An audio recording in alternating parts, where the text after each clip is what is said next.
या सगळ्या प्रकरणामध्ये सातत्याने जी बाब अधोरेखित झाली ती आहे बळजबरीनं धर्मांतर करण्याचं।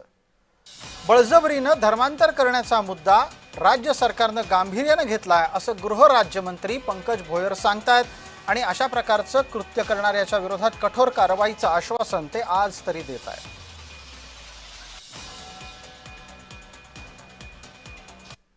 या प्रकरणाला चिघळत ठेवण्याकरता चघळल्या गेलंय असा थेट स्वरूपाचा आरोप आहे आणि पोलिसांच्या नाकाखाली जर आरोपी जे सापडतात आहे तर यामध्ये पोलिसांनाच जाणून बुजून त्यांना इतके दिवस हे कुठेतरी गायब फरार ठेवायचं होतं की जेणेकरून या प्रकरणाला जातीयतेची आणि द्वेष पसरवणारी जी भावना आहे ती त्यांना निर्माण करायची होती, या प्रकरणाला हवा द्यायची होती।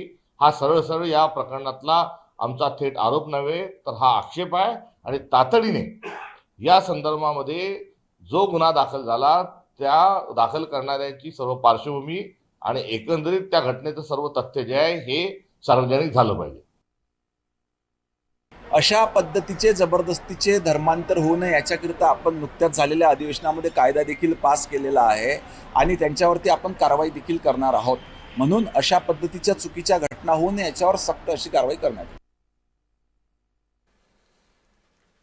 या मुद्द्यावर महाराष्ट्राचे गृहमंत्री तथा मुख्यमंत्री देवेंद्र फडणवीस काय म्हणतात ते ऐका।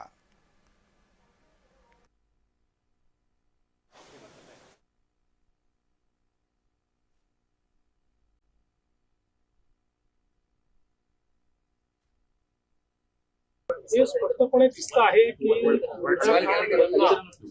लपवून ठेवण्यामध्ये MIMचे नगरसेवक यांचा हात होता। त्यांच्या पाठीमागे कोण कोण होतं हे देखील शोधून काढलं जाईल। अशा प्रकारे कन्व्हर्जन रॅकेटमध्ये ते इन्व्हॉल्ड आहेत का, कन्व्हर्जन रॅकेटला ते मदत करतायत का, त्यांचा आशीर्वाद त्याला आहे का, सगळं शोधलं।